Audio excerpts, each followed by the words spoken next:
Legal awareness web series. आज हमारे साथ हिंदुस्तान के मायनाज जूरिस जज मार्कंडे काटजू जी हैं, जो बहुत आउटस्पोकन हैं और हमेशा ही कॉल्स अ स्पेड किसी को स्पेयर नहीं करते हैं, चाहे जजेस हों या सरकार हो या देश के लोग हों।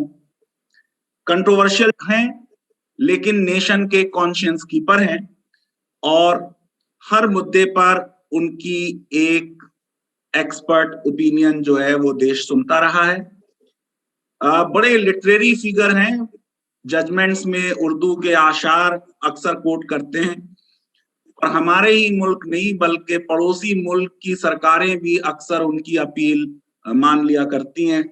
मुझे याद है गोपाल दास के केस में, जहां हमारा एक आदमी पाकिस्तान में फंस गया था, उन्होंने फैज का शेर लिखा था, कफस उदास है यारो सबा से कुछ तो कहो, कहीं तो बहरे खुदा आज जिक्र यार चले। और कई जजमेंट्स रहे, मर्सी किलिंग, यूथेनेसिया के जजमेंट में काटजू साहब ने जजमेंट शुरू ही ऐसे किया, मरते हैं आरज़ू में मरने की, मौत आती है पर नहीं आती। तो ऐसे जजेस जरा कम हैं जिनका बड़ा एक लीनिंग लिटरेरी चीजों की तरफ है।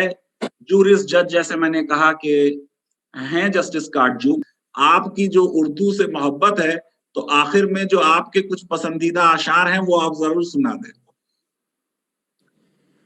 अब आशार क्या सुनाऊं मैं मगर मुझे कोई मैसेज देना चाहें आशार की शक्ल में। देखिए, उर्दू जुबान के साथ बड़ी नाइंसाफी हुई है इस मुल्क में। ये देखिए, पहले क्या था, सन 47 के पहले आपको बताऊं कि अब जैसे मैं आपसे किस जुबान में बोल रहा हूँ, बताइए, मैं किस जुबान से बात कर रहा हूँ, बताइए, आप बता सकते हैं? जी, ये तो वही है सर जो फिराक ने कहा कि वो जो घर में काम वाली औरत बोलती है वो जुबान। मैं आपसे यही दिक्कत है, कौन सी जुबान में मैं आपसे बोल रहा हूँ, बताइए। उर्दू में बोल रहे हैं, हिंदुस्तानी में।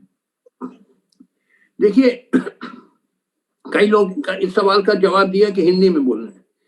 मैंने कहा देखो, मैं तुम लोगों से बोल रहा हूँ एक जुबान जिसको कहते हैं हिंदुस्तानी या खड़ी बोली। ये हिंदी और हिंदुस्तानी में फर्क है। फर्क क्या है? जैसे हिंदुस्तानी में जिसमें मैं आपसे बोल रहा हूँ, कहेंगे इधर आइए, इधर इधर उधर देखिए, उधर देखिए, तो हिंदी में कहेंगे उधर अवलोकन कीजिए। तो ये कॉमन, देखिए, Hindi artificially created language, it is no language. Language of common man was and still is Hindustani, जिसमें मैं आपसे बोल रहा हूँ। ये तो गांधी जी चाहते थे हिंदुस्तानी बने राष्ट्रभाषा। अरे भाई सुनो यार, तुम लोग जाता जाता है नहीं बोलते जाते, इंटरप्ट ना करिए, बोलिए ना, सीरियस बात हो रही है। देखिए, ये अंग्रेजों की डिवाइड एंड रूल पॉलिसी थी, हिंदू मुसलमानों को लड़वाने की।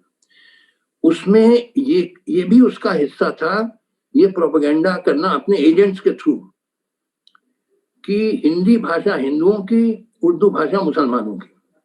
Again part of that divide and rule policy. अंग्रेज बड़े चालाक थे और उनके भारतेंदु हरिश्चंद्र, उनके जो फाउंडर ऑफ हिंदी कहे जाते हैं, उनके एजेंट्स थे ये लोग सब।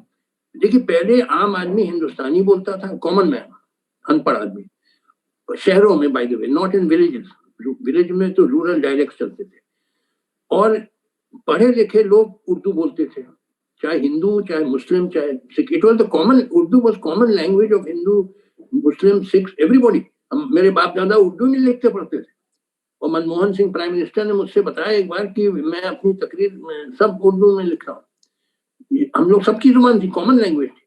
मगर ये प्रचार जो हुआ, खासकर 1947 के बाद, effort was made to suppress and destroy Urdu by some bigoted people.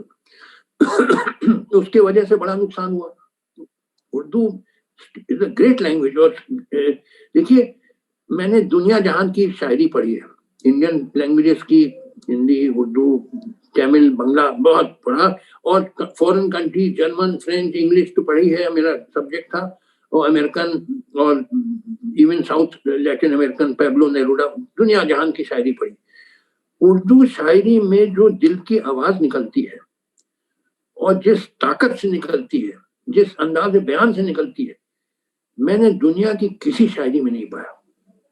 तो उस तरीके, from that point of view, Urdu is the greatest language, Urdu poetry is the greatest poetry in the world. मैंने दुनिया जहां की, मैं रेल पंडित आदमी हूँ, 75 साल का हो गया, मैं 10 साल की उम्र से रात दिन पढ़ाई पढ़ाई पढ़ाई, और कुछ काम ही नहीं मेरा। सब पढ़ा मैंने, तो लिटरेचर भी बहुत पढ़ा, मैं दुनिया जहां की शायरी मैंने पढ़ी है। और उर्दू में जो दिल की आवाज निकलती है किसी जुबान में इतनी ताकत के साथ और इतने अंदाज बयान। मेरा आर्टिकल है व्हाट इज उर्दू, आप पढ़ लीजिएगा तो उसमें आपको सब मिल जाएगा। वो आपने पर्टिकुलर शेर का मेंशन किया, तो मैं आपको एक जो शेर मुझे बहुत खासकर जो बहुत अपील किया, फिराक गोरखपुरी का। माइंड यू, फिराक गोरखपुरी वो हिंदू बाय द वे। अच्छा, अब आप बताइए, आप क्या इसका मतलब समझ पाए? हर जर्रे पर एक कैफियत नीम शबी है, ए साकिए दौरान ये गुनाहों की घड़ी है। क्या समझे आप? नहीं समझ पाए आप लोग? या देखिए, फैज का शेर है, गुलों में रंग भरे बाद नौ बहार चले, चले भी आओ कि गुलशन का कारोबार चले। इसका क्या मतलब है बताइए रईस साहब, हम आपको बताते हैं। उर्दू पोइट्री में एक आउटर सुपरफिशियल लिटरल मीनिंग होती है और एक इनर रियल मीनिंग होती है। ये जो है ऊपर से तो गुलों में रंग भरे बाद नौ बहार चले, लिटरल ट्रांसलेशन करिए कि among the flowers the morning breeze coloured, रंग भरे बाद नौ बहार, मॉर्निंग स्प्रिंग, हवा बह रही है गुलों में, चले भी आओ कि गुलशन का कारोबार चले, चले भी आओ कि गुलशन मतलब बगीचे का काम चले। ये तो ऊपर आर्टिफिशियल मीनिंग है, मगर what is it that Faiz really wants to convey, मैं आपको बताता हूँ।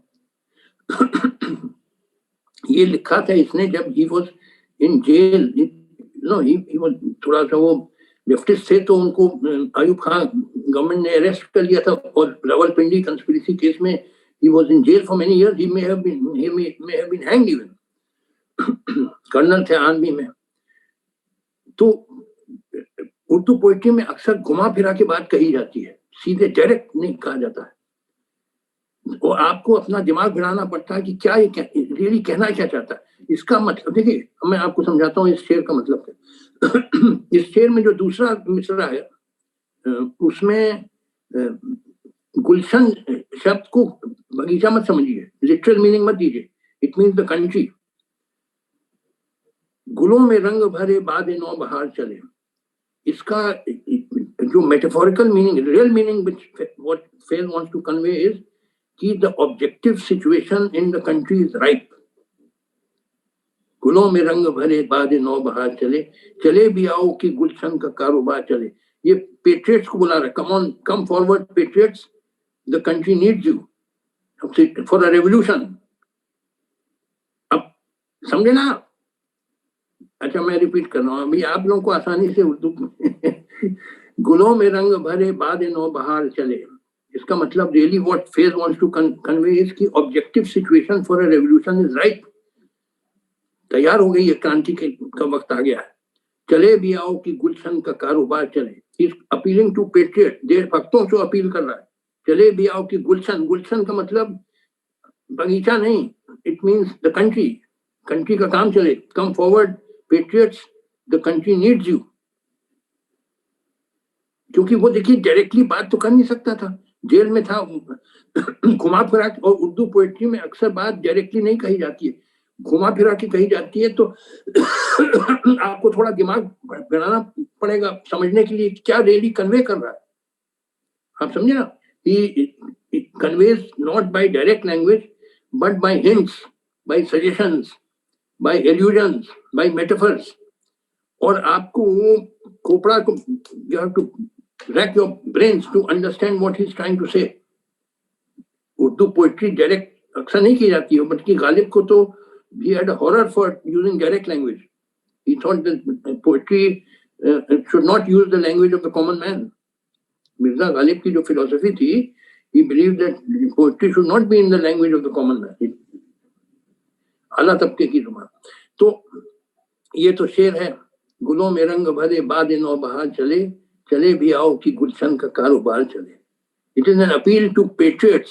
देशभक्तों को अपील है कि आओ, अब वक्त आ गया, तुम्हारी देश को जरूरत है. समझ में आया आपको? जी जी.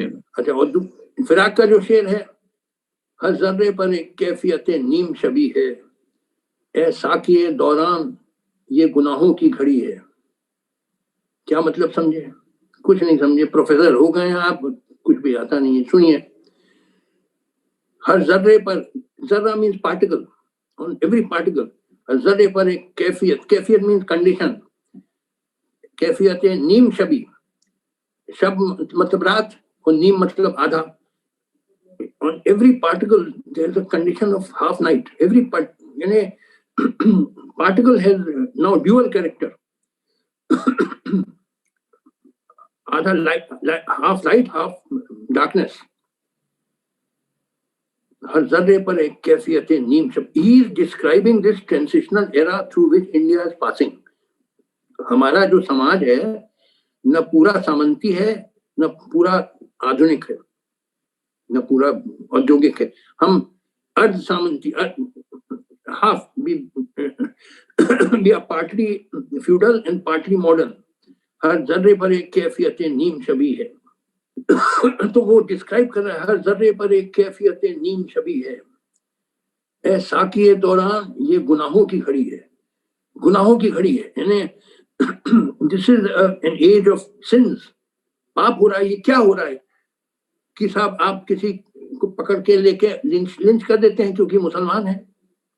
ये गुनाहों की घड़ी नहीं, और कोई इस पे इंसाफ नहीं होएगा, और अटैक्स होंगे माइनॉरिटीज पे और दलितों पे, और with impunity judiciary will take no notice. लोगों को जेल में डाल दिया जा रहा है, और जुडिशरी जैसे वो आंख में वो जो वो थे भीष्म पितामह थे ना, जब द्रौपदी का चीर हरण हो रहा था, आपने तो पढ़ा होगा, तो भीष्म पितामह ने कह दिया मैं क्या करूं, आंख बंद कर ली, मेरे हाथ हस्तिनापुर से जुड़े हुए हैं. आप देख रहे हैं आपके सामने क्या हो रहा है, अंधेर हो रहा है. कितने बताइए, जो आपने जैसे मेंशन किया, इतने केसेस हैं. जो भी गवर्नमेंट के खिलाफ बोलेगा उस पे सेडिशन चार्ज और NSA ये सब लग जाएगा और जेल में डाल दिया जाएगा. और जुडिशरी के सामने जाइए, वो कुछ करेंगे. कश्मीर में तमाम लोग साल भर से, अगस्त 2019 में 5 अगस्त को लगा था, तब से जेल में है. कई अभी भी हैं, थोड़े तो छोड़े गए, महबूबा मुफ्ती और उमर और फारूक अब्दुल्ला, मगर कई अभी भी जेल में. उनकी पिटीशन, हैबियस कॉर्पस पिटीशन आई. आप डिसाइड करिए दिस वे और दैट वे. देखिए, ये ब्रिटिश प्रैक्टिस थी कि ब्रिटिश जज के सामने कोई हैबियस कॉर्पस पिटीशन आया तो he would put aside all other files and he said this has priority over everything else because it relates to personal liberty and this takes precedence. ये पहले डिसाइड होगा. और मेरे सामने आते थे हैबियस कॉर्पस, कोई केस नहीं आप पाएंगे जो मैंने 2 हफ्ते से ज्यादा उसको लटका के रखा. I used to give one week or 10 days time to the government to file a counter affidavit, और 2 हफ्ते में डिसाइड कर दिया दिस वे और दैट वे. मगर यहाँ साल भर से पड़ा हुआ है, तारीख पे तारीख एडजर्न होता जा रहा है. वो कश्मीरी जो अंडर डिटेंशन, यहाँ पे डॉक्टर कफील खान है, गोरखपुर के मेडिकल डॉक्टर, वेरी अपराइट. वो तो उनके बारे में कहा जाता है कि एक बार वो ऑक्सीजन की शॉर्टेज हो गई थी गोरखपुर हॉस्पिटल में. वो अपने जेब से पेशेंट्स को देते थे, और he got oxygen cylinders from his own salary, और पेशेंट्स को फ्री दवा देते थे. तो कई बच्चे मर गए, तो इनको अरेस्ट कर लिया गया.